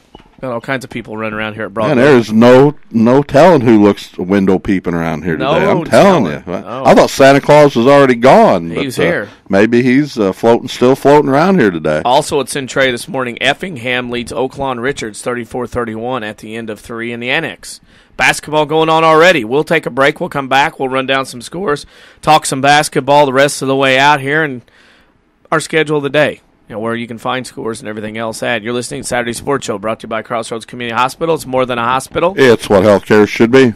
When an emergency happens, time is everything, and you don't want to spend that time in a waiting room. So choose Crossroads Community Hospital. With our 30 minutes or less ER service pledge, the entire team is committed to working diligently to have you initially seen by a physician, physician assistant, or nurse practitioner within 30 minutes of your arrival. When minutes matter, choose the ER that doesn't waste time. Choose Crossroads Community Hospital. Visit crossroadscommunityhospital.com/faster to learn more. If you are experiencing a medical emergency, call 911.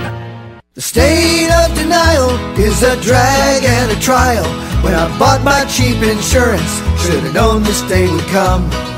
Now I've had an accident and I'm feeling quite alone. Called them at least 20 times, but they won't pick up the phone. Without personal service, my policy's kinda worthless.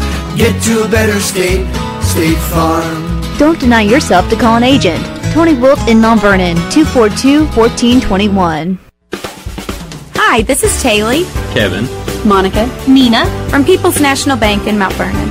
All of us at People's National Bank would like to wish you and your family a Merry Christmas and a Happy New Year. We truly appreciate our customers and consider each and every one of you to be part of the People's National Bank family. So from our family to yours, Happy Holidays!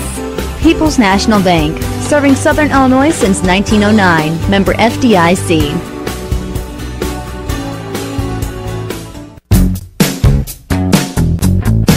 Saturday Sports Show on AM 940 WMIX. Denny Zawinski and Mike Richardson alongside Avery Barton in the studio pushing the buttons. He's chilling, and I guess the word is chillaxing is the word that everybody likes to use these days. Chris Hugo is on assignment. Where's he at? He's at the Annex of Centralia High School getting ready for the Rams and Redbirds of Alton at 10 o'clock. You can listen to that game starting with the pregame about 9:45 on WMIX 94.1 FM as well as at WMIXsports.com. All throughout today, all throughout the week, all throughout the year, we will keep you updated on scores from around Southern Illinois. All the tournaments. We have different ways of doing that on Twitter at WMIX Sports. We have scores posted periodically on Facebook, facebook.com/WMIX Sports, along with other content as well. Like us while you go there. And we're on Twitter. Or I should have already announced that. We're at the website, WMIXsports.com. That's news. Scores posted every night in order, by day, by tournament, by everything that goes on. Tournament that I went to, always try to get to, always have been, always will, is the Duster Thomas Hoops Classic in Pinckneyville. Now, they went from 8 teams to 12 this year. They added the likes of Tolono Unity, Trenton Westland, Jerseyville, and Lombard Montini to the mix. 4 pools of 3 teams. Then after yesterday's action, they were divided up into gold, silver, and bronze pools based on your record. Obviously, gold 2-0, silver 1-1s, and then the bronze is 0-2s. At Pinckneyville last night, Pinckneyville won both their games over Redbud 55-17 and Tolono Unity 62-51. Jerseyville went 2-0, beating Benton 52-26 and T-Town 56-45. Montini beat DuQuoin 55-34. Westland over Steelville 44-34. And Montini beat Lawrenceville 56-44. Olney beat Westland 61-44. Tolono Unity over Redbud 54-43.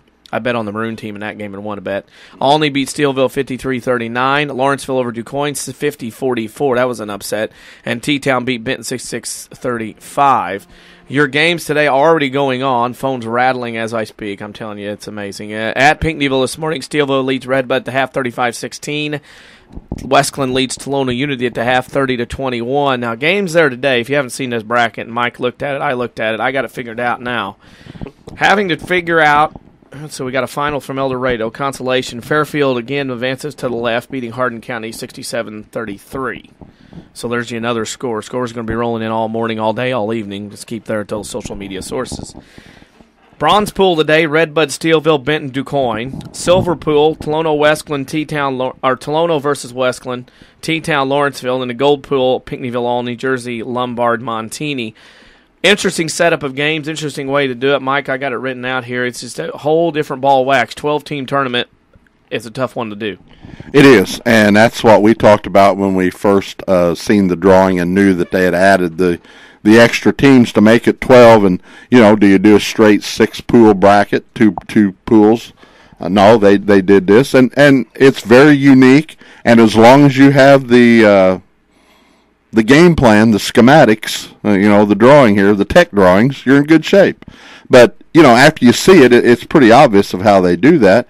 And it's just another way of making sure you get your extra games in. That's what they're after. And, I think it all set out as pretty much as planned on, especially in the gold, the gold pool. That's your winners of all 4 of the pool play. Now, are they looking to keep it 12 and keep this system and set up, or are they looking to find the 4 more teams to make this a 16-team draw with the losers bracket in a 5th place? Who knows? Because now you mentioned it and you sort of let the cat out of the bag a little bit of some rumors rumbling around about other tournaments going on in the area trying to develop. So, you got to rob Peter to pay Paul somewhere along the line. And now where the lines are going to be drawn on some of these teams. Are they happy and satisfied the way things are going? Les Winkler mentioned that real small tournament down in Dongola with 4 teams that, are just super small schools and want to have something of their own, which is fantastic. That's good because that's their own area. It's easy to get to and take care of that, and it didn't detract from other tournaments. But now we're at the point where if you're going to start a new one, that means somebody's leaving a traditional.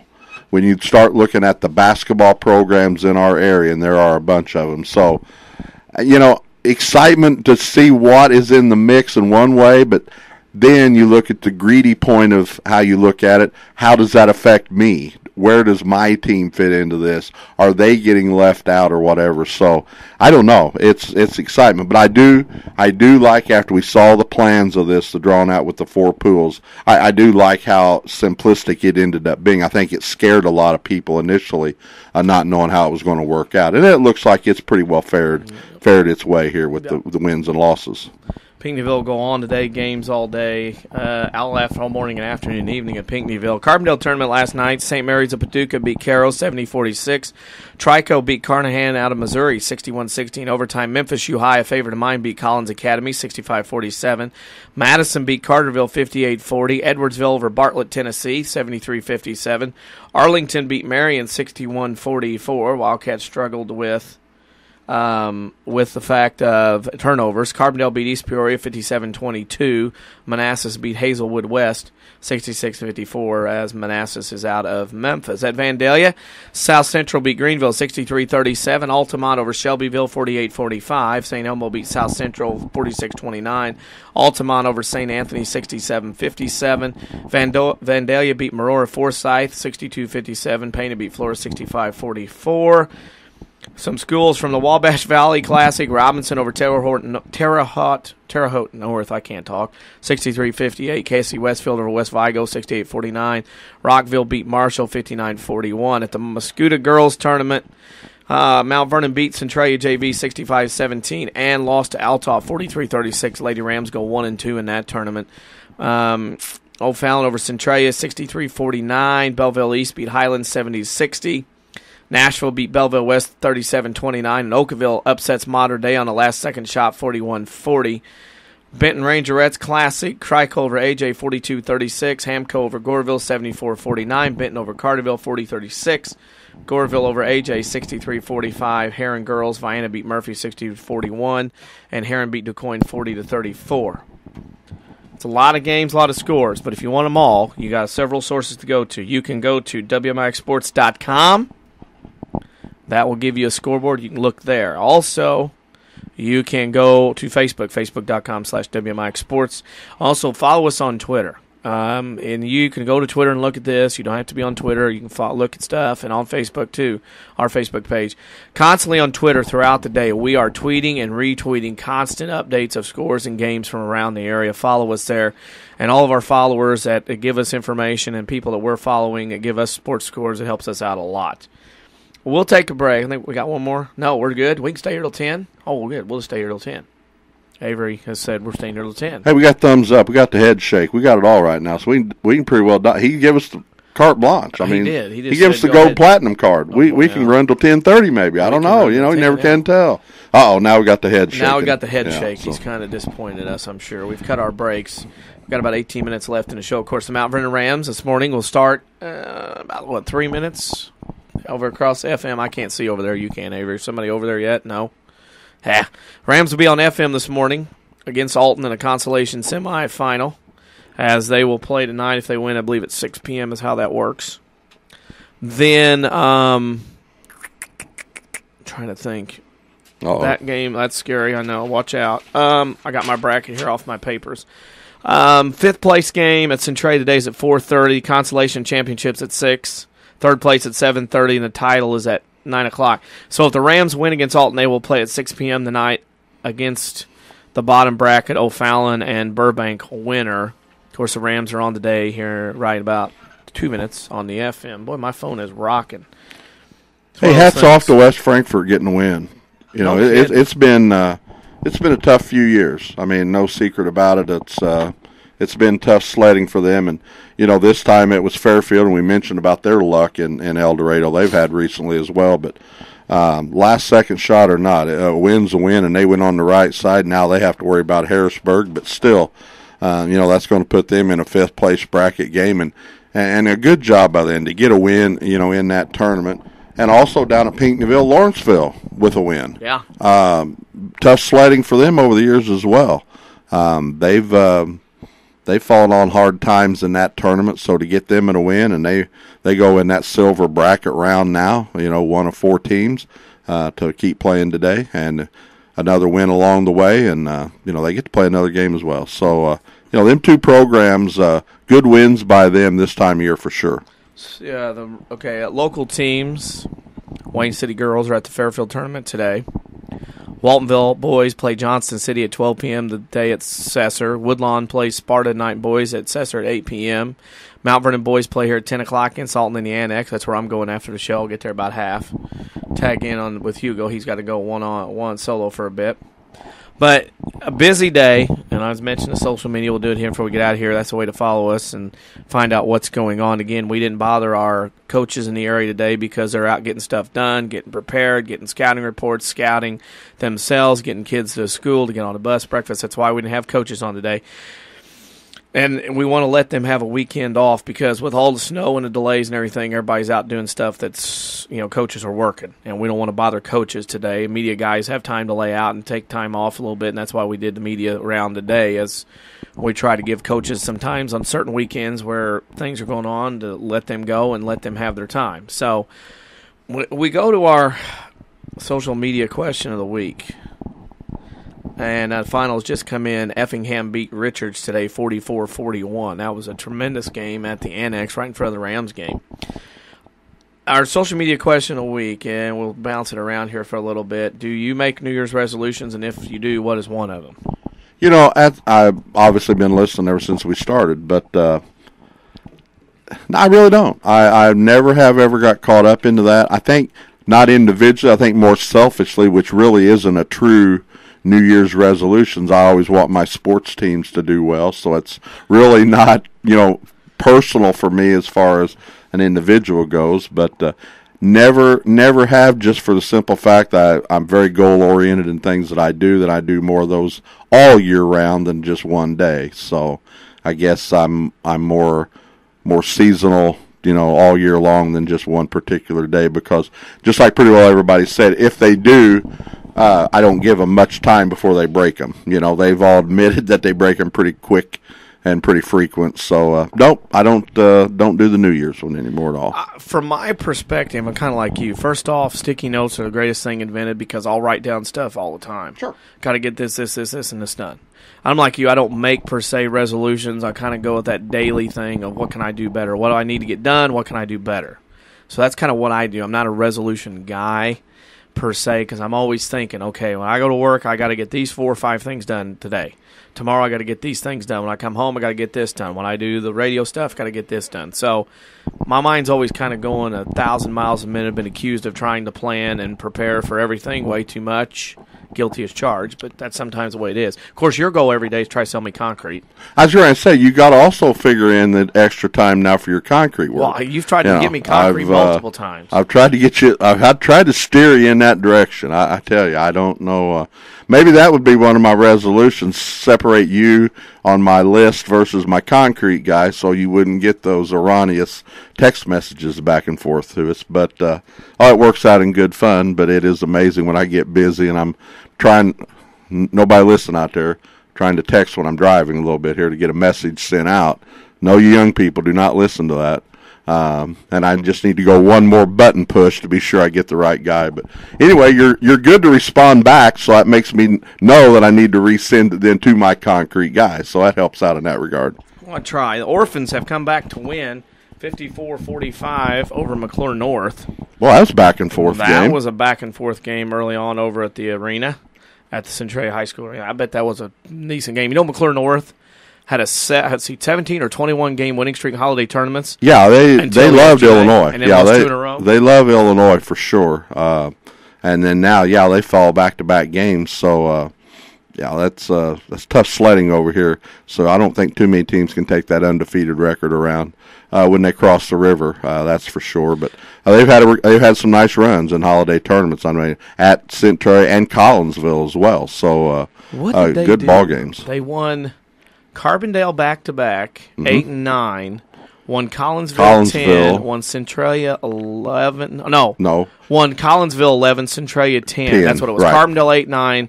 Centralia 10, Collinsville 11, and came here and won 2 more. Right. And had it up that big losing streak. So they are done. They went on that losing streak. Lost yesterday late.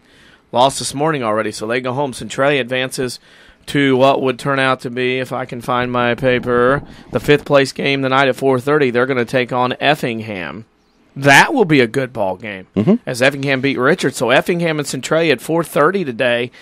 And you're looking at 6 o'clock, the possibility of Mount Vernon and Alton versus Burbank and O'Fallon. Either combination is going to be good. There are great semifinals today between West and Cahokia at 12:30, and then Marist and Jacksonville at 2.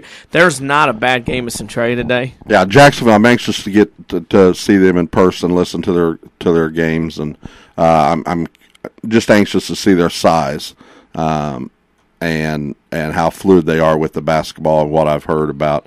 That was the talk when in Blue Island there of Eisenhower, with the Grinnell offense and things of that nature. We've talked about it at length about running that system with college players, with their stamina and ability to shoot a basketball and things of that nature. When you can amass that much talent to make that work at the high school level, you're going to have ebbs and flows.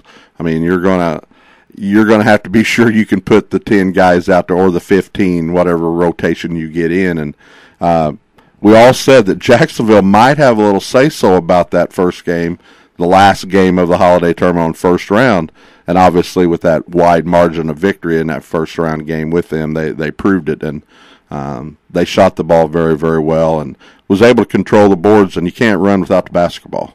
So Jacksonville, yeah, I'm anxiously wanting to watch them and Marist. And Marist, stopping that streak of McClure North, they've definitely got to be a team to be reckoned with as well. About that, let's see. What am I trying to say here? Chris Hugo's texting me. He's letting, he's dealing. Oh, Lord. I can't even mention what he's dealing with right now at the Annex. And it's not anything with Centralia, it's other things. It's just things you have to deal with when you're on the road doing different things. It's going to be an interesting day at Centralia. A lot of good games going on, and as I look, of course, the weather, be careful out there driving today, and, of course, watch out. Of course, we want to hear from you. The WMIX Sports social media question of the week. If you do New Year's resolutions, do you do them, and what is it? Go to Facebook.com/WMIX Sports and put them out there. We'd love to see your answers as well. As we start to wind down the last 9 minutes, we'll get back to basketball here. And, of course, today several tournaments are winding down. I can cut some trees off my paper stack and get rid of some papers. And then Monday, I believe, actually Carbondale will finish tomorrow. Right. I mean, here's the topic a lot of people don't understand there. Some people are going, how can you play on Sunday? It's high school kids, blah, blah, blah. It's a case of you got teams from Illinois, Kentucky, Tennessee, Missouri that are coming in, and they got hotel reservations for Thursday night, Friday night, and Saturday because they're going to be in town. You got to play that tournament, and you got to use Sunday because those guys want to get back home.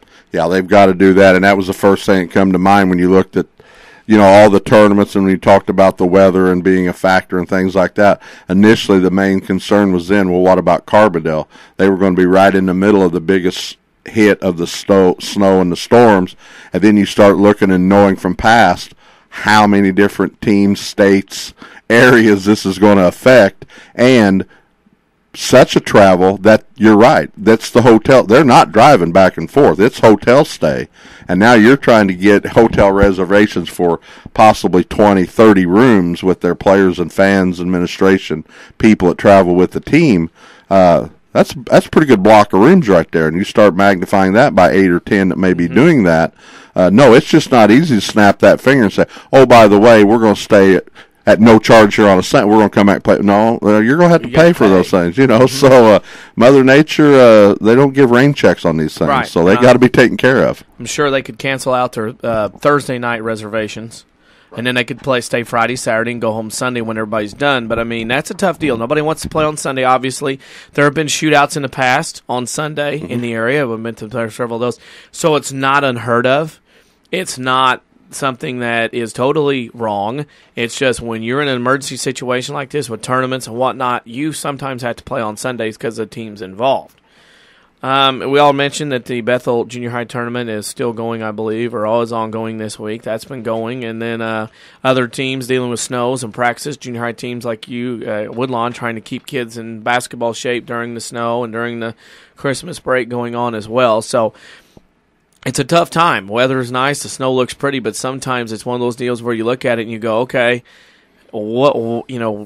we're at a point of trying to be having practice but trying to be safe. That's important with kids getting to and from games. That's the biggest thing. Just on our part, naturally, at Woodlawn, is so much of our rural area to the west of town. Some hills out there, wooded areas, some wide open farm ground, which this snow it didn't affect as much, but the first snow, even as light as it was, still the possibility of drifting snow. And we have kids, 8, 10 miles, 12 miles from town. It's just not as easy just to get to and from basketball practice, so we have to be very careful about that. And you're always, when you're in this line of business, the kids come first, the safety issues come first. And, does grandmother really want to get out in this stuff and bring her grandson in because mom and dad's probably working? So we have to take all those things in consideration.